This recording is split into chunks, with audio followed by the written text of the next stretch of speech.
Hey, how's it hanging, folks? It's that time again. It's Doncaster Toy Fair. And once again, Cosmic Toys is stalling there. But guess what?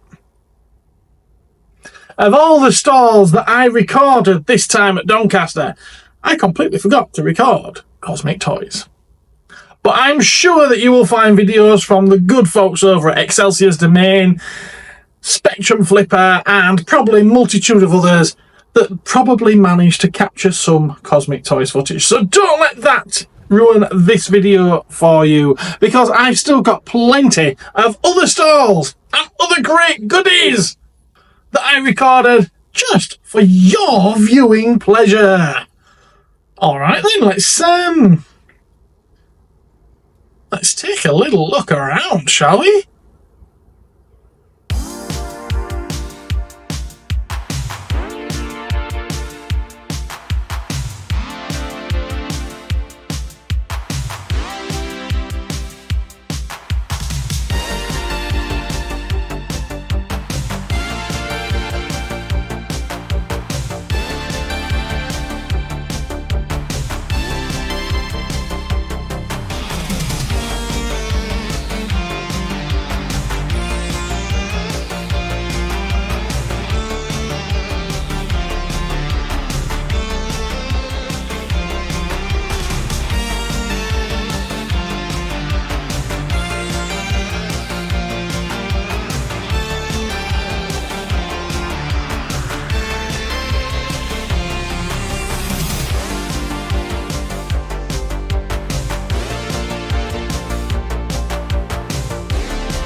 as usual, there's great variety on offer at Doncaster. Yes, there's plenty of die-cast. Yes, there's plenty of Hornby trains. But you know what? There's also plenty of comic book heroes. There's plenty of sci-fi stuff. There's plenty of fantasy things popping up now. There's all sorts of stuff. And another thing that's popping up quite a lot now is anime stuff. It's hiding in every corner. It really is. Even on my stall, yeah, fair enough. I know I carry a lot of Japanese stuff. More and more people are bringing this cool stuff to the toy fairs, though. And all that awesome vintage stuff as well. You know, the Star Wars, the Transformers, the Thundercats, the Masters of the Universe. You name it, you'll find it there at Doncaster. It's a cracking event.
Now, as you know, I normally don't pay much attention to the diecast and the train side of the toy fair, but in the last few weeks I have been picking up more and more diecast for my own private collection and my own personal stash. And one of the things I've been looking for at the toy fair are some of the toy cars that I played with as a kid. I did actually happen to find one that I was looking for this time around. It's a old Matchbox rocker car in blue with white livery. Awesome little model, awesome little toy. It's not a model, it's a toy. They're meant to be played with. And I played the hell out of mine. And when I spotted another one at the toy fair, I did consider buying it. I ripped mine off the packet. I don't want a sealed one on card. Good condition, yes, but it doesn't have to be sealed on card. I did find one sealed on card. The guy wanted 20 quid for it. It's worth about £4 or £5 off the card, and I didn't fancy paying 20 quid just to rip it off. But that didn't stop me looking at other toy cars, because I might have found something else that I wanted instead.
And of course, it wouldn't be a toy fair if there weren't any Star Wars toys.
And so with all this variety on offer at Doncaster Racecourse, like this particular event, the vintage, the sci-fi, the fantasy, the die-cast, the anime, the comic book heroes, superheroes, you name it, there had to be something for me, didn't there?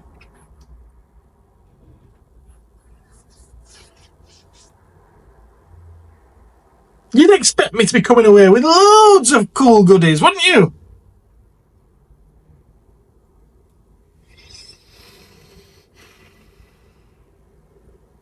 I bought one thing. And that was off the guy who had the stall at the side of me. I had looked at it elsewhere earlier that day though, and it was a Corgi Vanguard. So yes, it's in the die-cast bracket. I know it's boring, it's not an action figure, not even vintage, although it's an old model. It's a Corgi Vanguard's Ford Escort Mark II RS 2000 in that lovely bright red. Now, I'd recently been looking at the Corgi Vanguards and I'd been thinking, do I start on them? Don't I start on them? The models are nice. They're pricey, but not super expensive. And they're by a reputable firm. Corgi, you know, we all know and love Corgi. And to be fair, I have got a couple on order. But no, the first one had to be one that I picked up at Doncaster. And so this is the first on my Corgi Vanguards diecast collection, and I dare say it's gonna be the first of many. Now, you can't go wrong with a Ford Escort, and you certainly can't go wrong with one in a beautiful shade of red, and that's exactly what I picked up. Now let's have him out of the box so we can have a little look at her, shall we? Now, each one comes with a collector card, which has a lovely stock photo image of the model on there, the Vanguard logo, the Corgi logo. It tells you if it's a limited edition or not, of which this one is limited to 2,400. It tells you the model of the car and anything else you kind of need to know. If it's numbered, then it tells you what number it is. And yeah, it tells you a bit there about Ford and the plant that these things were made at and whatever else. Yeah, okay, let's not go into too much detail. This is supposed to be fun. There he is with the case on top. I am going to take it out the case, but I'm going to leave it on the plinth. Yeah, because I won't be taking it off the plinth to display it, so it's going to stay in the case for me. But I'll take the case off so you can get rid of those awful reflections. There she is now. I don't know why, but the camera seems to be giving it a little bit of an orange hue that it doesn't actually have. I'll investigate that afterwards and see whether or not I can do anything in post-editing with it, see whether or not I can make it look more like the red that it actually is. But yeah, it's a lovely little model, and I remember seeing these on the roads when I was a kid. In fact, I do believe my uncle may have had 3, 4, 5 or 6 Ford Escorts throughout his life, so I would have seen quite a lot of these, and I probably did see one in red. Now, I had seen one of these whilst looking around Doncaster Toy Fair, and it was marked up at £30, which to be fair is quite reasonable, but I didn't really want to pay £30 for it, so carried on with my wonders, got back to the stall and noticed that the guy on the stall next to me also had one. Well, he had 2 of these actually. Had a word with him. I'll get on well with him. He's a pal, and he said if you want one you can have one for 25. So I was quite happy to take him at that offer, and I threw him a £20 note and a £5 note, and he threw me this, so it came home with me. I think it's quite a nice little model. What do you think? Not a bad one to start off my Corgi Vanguard collection with, is it now? And so what did you see on all of those fantastic stalls scattered throughout Doncaster that you would have been bringing home with you? Which fantastic little piece would you not have been able to leave behind? Let me know in the comments. Let me know which was your favourite piece. Let me know things that you're beginning to get a little bit sick of seeing as well. That's something I don't tend to bring up very often. There's things there that I'm seeing that I thought they were rare, and now they seem to be popping up here and there and everywhere. And are they really that rare now? It's interesting, isn't it? It is interesting. Anyway, until next time, that's all I've got for you. So, bye-bye, and I will catch you next time.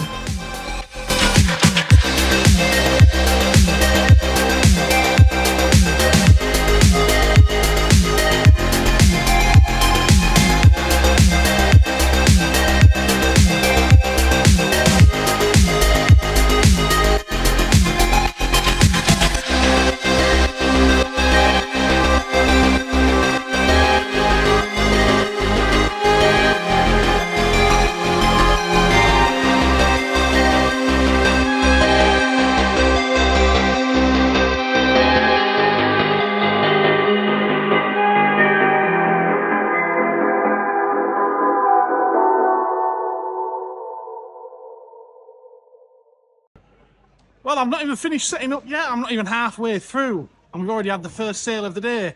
And I didn't even get to show you it. That's right, folks. It's a 4 Max.